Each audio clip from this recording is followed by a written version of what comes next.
All right, good morning. I'm in the book of Malachi, and we'll go to chapter 1, and we'll read through a few verses.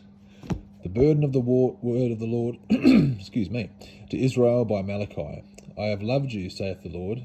Yet ye say, wherein hast thou loved us? Was not Esau Jacob's brother? Saith the Lord, yet I loved Jacob.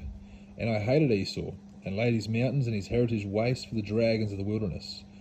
Whereas Edom saith, we are impoverished, but we will return and build the desolate places. Thus saith the Lord of hosts, they shall build, but I will throw down, and they shall call them the border of wickedness, and the people against whom the Lord hath indignation for ever. And your eyes shall see, and ye shall say, the Lord will be magnified from the border of Israel. A son honoureth his father, and a servant his master. If then I be a father, where is mine honour? And if I be a master, where is my fear? Saith the Lord of hosts unto you, O priests that despise my name. And ye say, wherein have we despised thy name? Ye offer polluted bread upon mine altar. And ye say, wherein have we polluted thee? In that ye say, the table of the Lord is contemptible. And if ye offer the blind for sacrifice, is it not evil? And if ye offer the lame and the sick, is it not evil? Offer it now unto thy governor.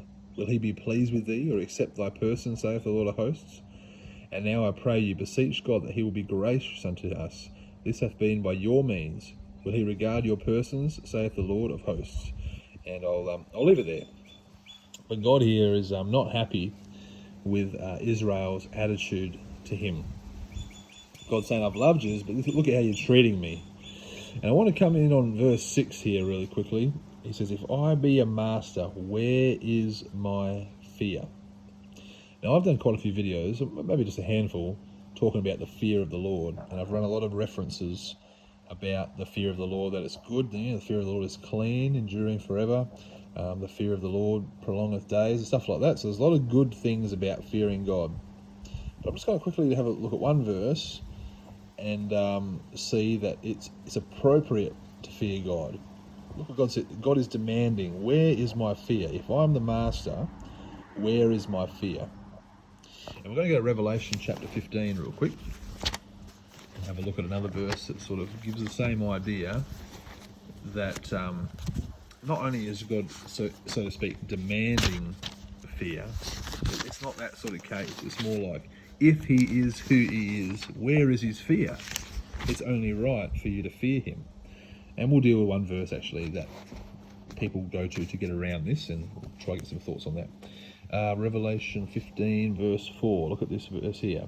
Who shall not fear thee, O Lord, and glorify thy name?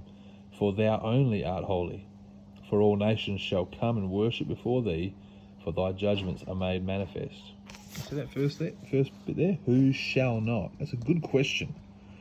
Who's going to put themselves in the category that they don't need to fear God? What did God say back in Malachi chapter 1? Where is my fear? What does the writer of Revelation say here? Who shall not fear thee? Now you put yourself, if you're a saved child of God who was on your way to hell, and God by his mercy and by his grace, through the blood shed by Jesus Christ, extended free salvation to you, are you in a category, will you put yourself in a category that you should not fear the Lord? Now absolutely, there's some things you shouldn't fear. You shouldn't fear going to hell, that's for sure. You're saved now. You shouldn't fear man. The Bible says the fear of man bringeth a snare. No, you shouldn't fear man. You shouldn't fear condemnation. You shouldn't fear a lot of things, but are you going to put yourself in the category that you shouldn't fear the Lord? It's pretty bold. It's a pretty bold place to put yourself. Who shall not fear thee, O Lord? Now, why should we fear him? Look at this. For thou only art holy. The holiness of God causes us to fear him. Fear him that can destroy both body and soul in hell, I think is what Jesus said. But anyway, let's go to one verse here. We're at 4 minutes. God it is appropriate for fear to be extended to God. Only God, no one else. Let's go to 2 Timothy 1:7. We'll just look at, we'll give the people who don't like this a bit of the benefit of the doubt. They've got a verse that they go to. So let's have a quick look at it. 2 Timothy 1 verse 7. For God hath not given us the spirit of fear, but of power and of love and of a sound mind. Sorry about my camera, I'm just a bit shaky this morning. God hath not given us the spirit of fear. And so the unfortunate thing that so-called Bible believers do is they'll come to a verse like this and say, well, God hasn't given us a spirit of fear, therefore I should not fear God. Rather than go to the multitude of scriptures which say it's right to fear God, and where is my fear, and who shall not fear, and just simply come to the understanding that obviously the spirit of fear is different than having a good, right fear of God. That's just a simple way it is. People like to bring in contradictions to the Bible. No, a spirit of fear literally just means not fearing anything except the one that is right to fear. Who shall not fear me? And that's God. Anyway, we're at 5.5 minutes. The time flies when you're having fun. Pray this has been a blessing to you. Fear God. Ecclesiastes, one of my favourite verses. I haven't got it written down here, but it's in Ecclesiastes, and it says, "He that feareth God shall come forth of them all." That's what I say to my kids. You want to come first in life? Fear God. That's the first place. Everything else comes after that. All right, God bless you.